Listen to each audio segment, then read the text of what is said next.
सुप्रभात बच्चों। आज हम हिंदी पार्ट 1 का पार्ट 3 करेंगे। पार्ट का नाम है अपनी वस्तु। चलिए पढ़ते हैं। एक महात्मा जी कहीं जा रहे थे। मार्ग में उन्होंने एक स्थान पर दो व्यक्ति को ऊंची आवाज में बोलते सुना। दोनों ही हाथों में लठ लिए हुए एक दूसरे के प्राण लेने को उद्यत दिखाई दे रहे थे।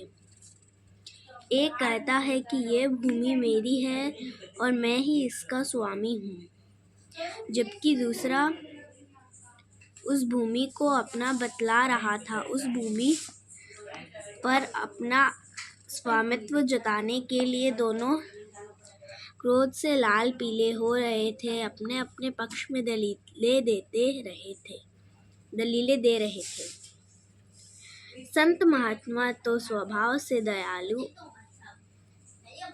एवं परोपकारी होते हैं, सदैव सबका भला चाहते हैं।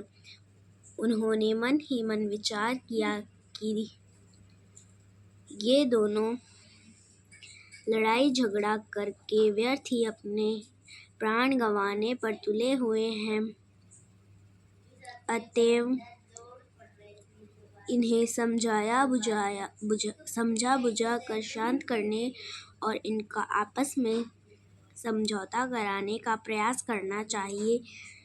यह सोचकर वे उनके निकट गए और उन्होंने संबोधित करते हुए बोला, हे भद्र पुरुषों, तुम कौन हो और आपस में झगड़ा क्यों कर रहे हो? महात्मा जी को देखकर उनमें से एक व्यक्ति बोला, महात्मन, हम दोनों भाई हैं। हमारे पिता ने मरते समय अपने संपत्ति का जो बंटवारा किया था, उसके अनुसार यह भूमि का मालिक मैं हूँ। इस भूमि का मालिक मैं हूँ, फिर भी ये व्यर्थ ही झगड़ा कर रहा है। दूसरा व्यक्ति तत्काल चिल्ला उठा, महाराज, यह बिल्कुल झूठ बोल रहा है। यह भूमि इसके भाग में नहीं बल्कि मेरे भाग में आती है, इसलिए मैं ही इसका असली मालिक हूँ। यह झूठ मूठ ही इसे अपनी बतलाकर मुझे डरा धमकाकर इसे हड़पना चाहता है।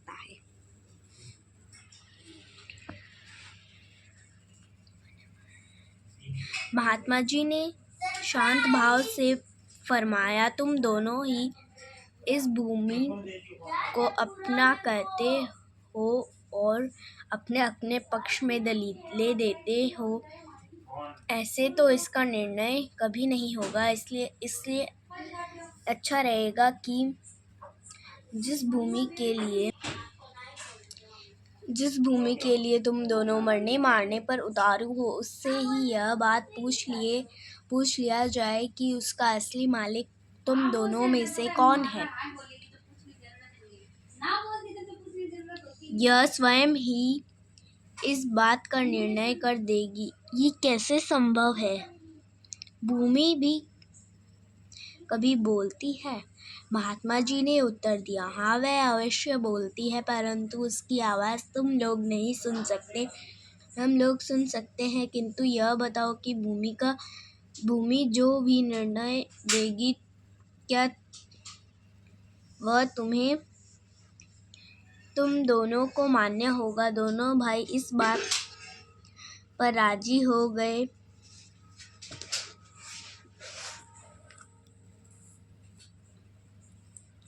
तब महात्मा जी बोले, मुझे बहुत जोरों की भूख लग रही है, पहले तुम मुझे भोजन कराओ। वे बोले, भूमि का निर्णय हो जाए फिर आपको डटकर खाना खिलाएंगे। महात्मा जी ने कहा, भूमि का निर्णय तो हो ही जाएगा, वह कहीं भागी थोड़ी ही जा रही है। पहले भोजन हो जाए ताकि मन मस्तिष्क कुछ ठिकाने आए, इसलिए तुम दोनों अपने घर से भोजन ले आओ। तब तक हम यहीं बैठे हैं। यह कहकर महात्मा जी एक पेड़ की छाया में बैठ गए। उन दोनों को बैठ जाने को कहा। पेड़ की छाया में बैठ गए। दोनों भाई घर गए और अपने घर से भोजन बनवाकर ले आए। महात्मा जी ने उन दोनों को बैठ जाने को कहा। तत्पश्चात उन्होंने भोजन के 3 भाग किए और दोनों भाइयों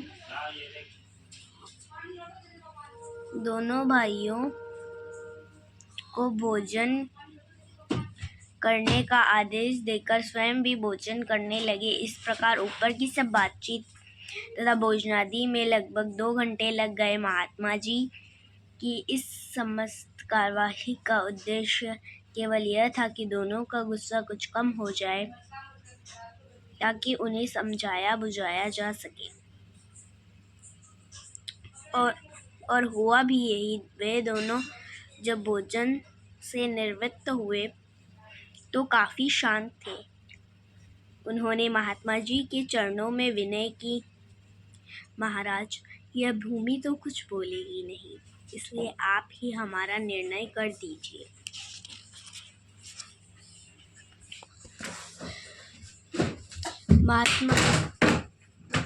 महात्मा जी ने कहा, हम इस भूमि से पूछकर इसका निर्णय करते हैं। यह कहकर उन्होंने अपना कान भूमि के साथ लगाया, मानो कुछ सुनने का प्रयत्न कर रहे हों।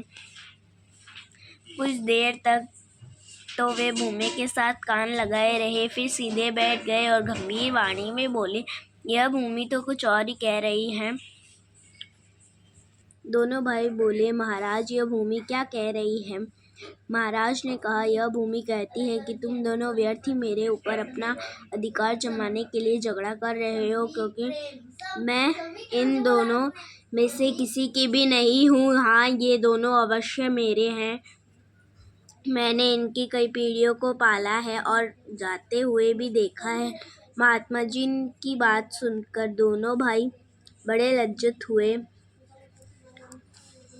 और महात्मा जी के चरणों में गिर पड़े। महात्मा जी ने लोहा गर्म देखकर चोट की और उन्हें समझाते हुए कहा, तनिक विचार करो कि जिस भूमि के लिए तुम लोग आपस में झगड़ा कर रहे हो, क्या वह आज तक किसी की बनी है जो तुम लोगों की बन जाएगी? मनुष्य मेरी मेरी कहकर व्यर्थ यत्न करता है। यह नहीं सोचता कि इनमें से कुछ भी मनुष्य का अपना नहीं है। बड़े बड़े छत्रपति राजा भी ऐसे अपना अपना कहकर चले गए, परंतु साथ क्या ले गए?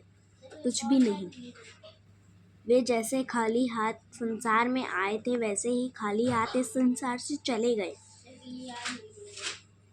तुम लोग भूमि के इस छोटे टुकड़े के लिए झगड़ा करके अपना अनमोल जीवन नष्ट कर रहे हो, पर नष्ट करने पर क्यों तुले हुए हो? यह भूमि न तुम्हारी है और न ही तुम्हारी बनेगी। भूमि का क्या? तुम्हारी वस्तु पर केवल भजन भक्ति और तुम्हारे अच्छे कर्म हैं, जो लोक प्रलोक के संगी साथी हैं। शेष सब कुछ तो यही रह जाता है। अतएव आपस में लड़ने झगड़ने और मनुष्य जन के मूल्यवान समय को व्यर्थ नष्ट करने की अपेक्षा जीवन को अच्छे कर्मों नाम सुमिरन में लगाओ, ताकि तुम्हारा लोक परलोक संवर जाए। दोनों ने महात्मा जी के चरणों में गिरकर अपनी भूल के लिए क्षमा मांगी। उस दिन से सबके साथ प्रेम का व्यवहार करते हुए, अपने समय को भजन भक्ति में लगाते हुए अपना जीवन सफल करने लगे। तो चैप्टर खत्म हो जाता है। तो इस चैप्टर में बस इतना ही है कि दो भाई आपस में झगड़ रहे होते हैं। उन दोनों भाइयों को एक बात माँ जी ने समझाया कि जिस भूमि के लिए तुम लड़ रहे हो वो आज तक किसी की नहीं हुए। बड़े बड़े छत्रपति राजा भी इसे अपना अपना कहकर चले गए, लेकिन ये किसी की भी नहीं हुए। जैसे वो खाली हाथ संसार में आए थे वैसे ही खाली हाथ संसार से चले गए। अब हम इसके शब्दार्थ करते हैं। उद्यत तैयार, उद्यत तैयार, स्वामित्व, अधिकार, मालिकाना हक, स्वामित्व, अधिकार, मालिकाना हक, संपत्ति, धन दौलत, संपत्ति, धन दौलत, हड़पना, गायब कर जाना, अनुचित ढंग से ले लेना, मूल्यवान, कीमती, संसार, दुनिया, तनिक, थोड़ा, तनिक, थोड़ा। उच्चारण के लिए शब्द तत्काल, बिल्कुल, उद्यत, दलीलें, तत्पश्चात बंटवारा। पुनः दोहराती हूँ मैं। तत्काल, बिल्कुल, उद्यत, दलीलें, तत्पश्चात बंटवारा। सोचिए और बताएं। ये हम क्वेश्चन आंसर बाद में करेंगे। सही उत्तर का क्रमाक्षर छांटकर कोष्ठक में लिखें। दोनों भाई क्या कर रहे थे? हंसी मजाक, लड़ाई झगड़ा, बातचीत, खाना खा रहे थे। लड़ाई झगड़ा। सही उत्तर ब है, तो हम यहाँ लिख देंगे। महात्मा जी के लिए दोनों भाई क्या लाए? सोना, फल, भोजन, कपड़ा, भोजन। सही उत्तर है स। अब ये खत्म हो जाता है हमारा चैप्टर।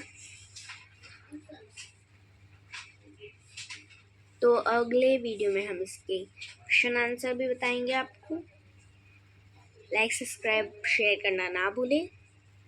Bye bye.